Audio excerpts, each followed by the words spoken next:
मंत्री नितेश राणे यांच्या आरोपांमुळे आता वातावरण तापलेलं आहे। मनोज जरांगे आणि नितेश राणे यांच्यामध्ये आता जुंपल्याचं पाहायला मिळालेलं आहे आणि झी24 तासवरील राणे यांच्या मुलाखतीची आता आंदोलनामध्ये चर्चा होताना आपल्याला पाहायला मिळतेय। झी24 तासवर नितेश राणे यांची मुलाखत झालेली आहे, त्यावर आता जरांगेंचा मोठा पलटवार आपल्याला पाहायला मिळतोय। मंत्री नितेश राणेंना जरांगे यांनी सडेतोड उत्तर दिलेलं आहे। नितेश राणे यांच्यावर टीका करताना जरांगेंनी पुन्हा एकदा शिवराळ भाषा वापरलेली आहे। जरांगे पाटलांकडनं नितेश राणेंचा पाणउतारा देखील झाल्याचं आपल्याला पाहायला मिळतंय। जरांगेंच्या खांद्यावर बंदूक ठेवून देवेंद्र फडणवीसांना टार्गेट केलं जात आहे असा खळबळजनक आरोप मंत्री नितेश राणे यांनी केलाय। टार्गेट करणाऱ्यांची माहिती सरकारकडे आहे, आंदोलकांची व्यवस्था कोण करतंय याचीही माहिती सरकारकडे असल्याचा दावा राणे यांनी केलाय। आंदोलकांना पेट्रोल डिझेल कोण देतं माहिती आहे असं राणे यांनी म्हटलेलं आहे। यावर आता जरांगे पाटलांनी नितेश राणे यांचा पाणउतारा केलेला आहे। देवेंद्र फडणवीस निशाणा असल्याचं राणे यांनी म्हटलेलं होतं, त्याला आता जरांगे पाटलांनी उत्तर दिलंय।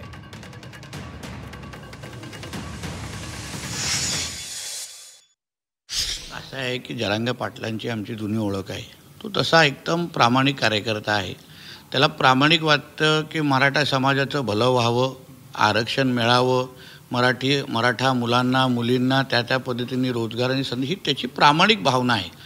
पण आज आपल्या राज्यामध्ये शिंदेसाहेब जेव्हा मुख्यमंत्री होते, भारतीय जनता पक्षाने शिंदे साहेबांचं जेव्हा सरकार होतं तेव्हा 10% मराठा आरक्षण दिलेलं आहे। ते पण कुठल्याही आरक्षणाला हात न लावता, 1% कोणाचं आरक्षण कमी न करता आपण 10% आरक्षण दिलेलं आहे।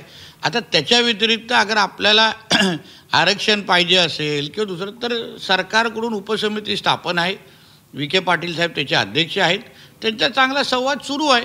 पण जरांगे पाटलांच्या खांद्यावर बंदूक ठेवून अगर सरकार किंवा प्रामुख्याने आमच्या फक्त देवेंद्र फडणवीस साहेबांचीच अगर बदनामी करण्याचं कोण कार्यक्रम करत असेल, तर मला असं वाटतं ती सगळी माहिती सरकार म्हणून आमच्याकडे आहे। कोण पेट्रोलसाठी कोण पैसे देत आहे, तिथे त्या ज्या रूटवरचे जे आजूबाजूचे जे लॉन आहेत तिथे हे लोकांना राहण्याविण्यासाठी कोण सोय करतो आहे, या सगळ्याची माहिती आज सरकार म्हणून आमच्याकडे आहे। म्हणून समाजाबद्दल सरकारची भावना अतिशय सरळ चांगली आहे की बाबा आम्हाला मराठा समाजाला सहकार्य करायचं, मराठा समाजाची उन्नती झाली पाहिजे, ही भूमिका आमची सगळ्यांचीच आहे। जरांगेच्या अडून फडणवीसांना टार्गेट केलं जातं असं नितेश राणे म्हणतात, त्यांच्यावर आणि ते दुसरं काय म्हणणार बरं? ते दुसरं काय म्हणणार? ते तेवढंच म्हणणार। टार्गेट करणाऱ्यांची माहिती सरकारकडे आहे, आंदोलकांची व्यवस्था कोण करतं याची माहिती तो आहे म्हणून उपोषी मेले पाहिजे मराठ्यात लोक, मराठ्याचा तो असून उलट तो करायला पाहिजे व्यवस्था, तो मराठा। अरे मी काय म्हणतो, तो याकडे माहिती आहे तर तो घाल तिकडं, आम्हाला काही देणं घेणं नाही त्याचं, पण तू मराठ्याचा आहे, तो सेवा करायला पाहिजे। इथं लोक करतात त्यांचे नावं काय सापडी, तुला वाटतं का मराठ्याचे लोक मराव उपाशी? तू कर ना, मग तू कर। तुला वाटतं का उपाशी मारावं इथं लोक? किती दिवस गोवाने भरलेले बुटं चाटिणार यार त्या देवेंद्र फडणवीसचे तुम्ही मराठ्याचे असो। कधीतरी लेकरा बाळाच्या गरीबाच्या मदतीला या रे, कधीतरी या। 96 मराठा समजतो तू स्वतःला, कशाला माहिती गोळा करतो अशा गोळा केल्या म्हणून? कोण काय देत आहे तुला? काय तपास लागणार आहे कोण देत आहे? इथं गोरगरीब मराठे वर्गणी करतात कचाकच, ते खरे 96 आहेत। तुला मी लय दिवसापासून ओळखतो। हां, मी फक्त तुझ्या मोठ्या भावाला लय मानतो, दादांना मानतो, म्हणून त्यांना बार बार सांगितलं याला बोलायला लावू नका। पण आता याला बहुतेक मंत्रिपद जाण्याचा धाक आहे। मला जी माहिती मिळाली, मी त्यांच्या निलेश साहेबाला सांगितलं होतं याला बोलायला लावू नका, याला जोडणार आहे मी। हां, दादाला पण सांगितलं होतं याला बोलायला लावू नका मीडियाच्या माध्यमात, हां याला लय जोडणार आहे म्हणलं मी। पण ते त्यांना असा धाक आहे वाटतं, जर तू नाही बोलला तो मंत्रिपद जाणार। तू काही म्हण, आंदोलनाला पैसे लोक देतात म्हण, राजकारणी जीव घालतात म्हण, आता कुणी ना कुणीतरी घालणारच। पण आम्ही पक्के आहेत ना, आम्ही घरून येताना स्वयंपाक आणला नाही घातलं तर खोसला होत आहे असं ते जीव घाल इतकंच नाही, आंदोलकांना पेट्रोल डिझेल कोण देतं तेही माहिती आहे म्हणे। तू दिना मग, त्याला काय माहीत नसतं, त्याला काय माहीत नसतं जे चोऱ्या करतं त्याला बाकीच्याने चोऱ्या केलेल्याच दिसत असतात, त्याला वाटतं असं बाकीचे चोऱ्याच करतात, ते चोट्ट आहे।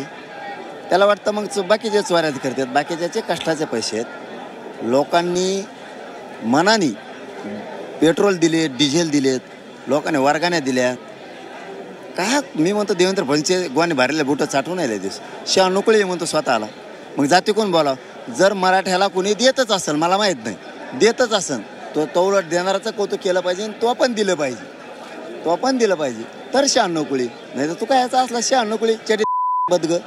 नाही पण तुमच्या आंदोलनावर कोणी असा आरोप केला नव्हता, पहिल्यांदाच कोणी इतके खळबळजनक आरोप केले की आंदोलन काय? मागे कोणीतरी आहे, पेट्रोलमध्ये कोणीतरी पल्ली केले ते नाही यार, काय खळबळ म्हणते तोय. अरे ते काय ते तुम्ही चिमणी बघितलेली का? प्रवासात एखाद्या गाडीला अडी आली तर ते काचाला धरकून वरगडती आणि बाजूला पडती. ते कशी याव याव याव याव याव याव करती, ती फक्त याव यावे. ते काय आहे, त्याला ती सवय लागली आहे बोलायची. चिचुंद्री बघितली का तुम्ही? चिचुंद्री बघितली का? फक्त लोकांच्या टांगड्यातून सणाट पळती. तिचं कामच असतं घाबरगुंडी करणे. चिचुंद्री. शेवटचं विचारतो, टार्गेट का करताय हे आम्हाला माहिती आहे आणि सगळी माहिती आहे. कोण म्हणतं? तेच अरे त्याचं नका विचारू रे. ते इतकं गेलेलं आहे, ते मागं पाडा आता देवेंद्र फडणवीस, तरी त्याला अक्कल आहे ना. ते फक्त मंत्रिपद जाऊ नये म्हणून आम्हाला बोलतोय. मंत्रिपद सुद्धा जाणार आहे तेच म्हणून बोलतोय. ती पहिला कोण जननायक झाला हिंदू, त्याला 2 जोडीदार उभा केले, दिले फेकून माग. त्याला वाटतं आता नाही बोलत आहे ते मंत्रिपद जाईल. दादाची निलेश साहेबाची रिश त्याला नाही येणार, तेव्हाच नाही येणार. वाच वाच वाच वाच वाच वाच चिवड्याची सवय आहे त्याला, डुकरावणी. ते सवय असते, आता काय करणार, ज्याची त्याला काही करू शकत नाही. ते हमेशा तसं करतं. पण 96 कुळीचा एक बी गुण त्याच्या अंगात दिसत नाही आम्हाला.